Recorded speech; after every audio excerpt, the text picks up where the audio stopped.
సమస్యలు చెప్పుకు ఏడవడం కాదు, పరిష్కారం అన్నటువంటిది ముఖ్యం. రా రాజీవ్ గాంధీ గారు ఓ పెద్ద సమస్య చెప్పారు.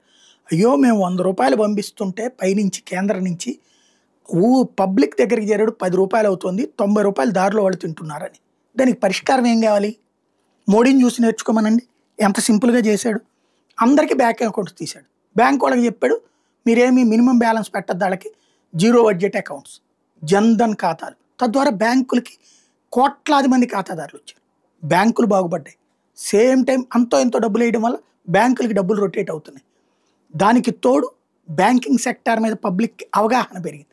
ఇవాళ ఫోన్‌పేలు, గూగుల్ పేలు ఇవన్నీ సక్సెస్ అవుతున్నాయంటే బికాస్ ఆఫ్ దట్ ఓన్లీ. అదే ఒక ఎత్తు అయితే ఇవాళ రోజున అవినీతి ఎక్కడుంది? డైరెక్ట్ కేంద్ర ప్రభుత్వ డబ్బులు నేరుగా వచ్చి పడుతున్నాయి కదా. రైతుకి అప్పుడు రాజీవ్ గాంధీ గారు చెప్పినట్టు ఇవాళ నరేంద్ర మోడీ అక్కడ 2000 ఎత్తే ఇక్కడ ₹1000 ₹100 ఇచ్చి ఉండేవాళ్ళు. కింద ఉన్నటువంటి అధికారులు 200 చేతిలో పెట్టేవాళ్ళు. అలాంటిది ఇవాళ రోజున నేరుగా అకౌంట్లో పడుతున్నాయి. అలాగే కేంద్ర ప్రభుత్వం అంటే ఇదివరకు డబ్బులు పంపించేసి వదిలేస్తే రాష్ట్రాలు తినేసే పరిస్థితిలో ఉంది. ఇప్పుడు అట్లా కాదు. ప్రతిదీ గ్రౌండ్ లెవెల్ దాకా ఇవాళ ఉచిత బియ్యం కేంద్రం ఇస్తుంది. మన ఇంటికి ఇచ్చే ఉచిత బియ్యం. మనం ఇల్లు కట్టుకోవడానికి ₹1,80,000 కేంద్రం ఇస్తుంది. ₹2,80,000 కేంద్రం ఇస్తుంది.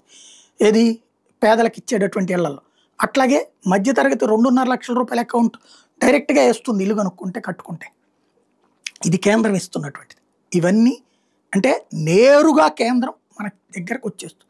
అలాగే గ్రామీణ ప్రాంత రోడ్లు కేంద్రం నిన్నే కదా ఆ పథకం పేరు కూడా చెప్పుకొచ్చారు పవన్ కళ్యాణ్ గారు.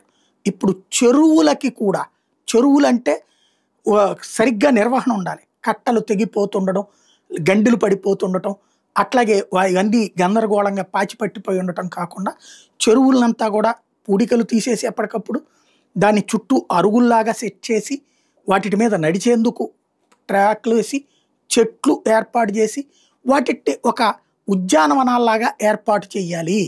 అప్పుడు ఆ జలం సంరక్షణ అవుతుంది అన్నటువంటి కేంద్ర ప్రభుత్వ ఉద్దేశం. అందులో భాగంగా అది దేశవ్యాప్తంగా అమలు చేయమంది. ఆ సంబంధిత శాఖ మంత్రి పెమ్మసాని చంద్రశేఖర్ మన ఆంధ్రవాడు, మన తెలుగోడు, మన గుంటూరు ఎంపీ.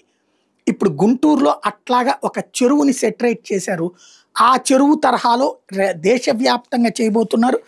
4 వైపులా చెరువు కట్టలు పటిష్టం చేసి, వాకింగ్ ట్రాక్ ఏర్పాటు చేసి, కట్టల మీద కొబ్బరి మొక్కలు పెట్టి, గ్రీన్ ఫెన్సింగ్ వేసి, సిమెంట్ బెంచీలు వేసి, సోలార్ లైట్లు పెట్టి, అట్లా నక్షత్ర వనాన్ని అభివృద్ధి చేశారు. పిల్లల పార్క్ పెట్టారు, ఓపెన్ జిమ్ పెట్టారు, ఆడిటోరియం పెట్టారు వెంగళాయపాలెం చెరువు దగ్గరన. తద్వారా ప్రయోగాత్మకంగా అమలు చేశారు. ఈ నెల 11వ తారీఖున వివిధ రాష్ట్రాల మంత్రులు, ముఖ్య కార్యదర్శులు అక్కడికి వస్తారు.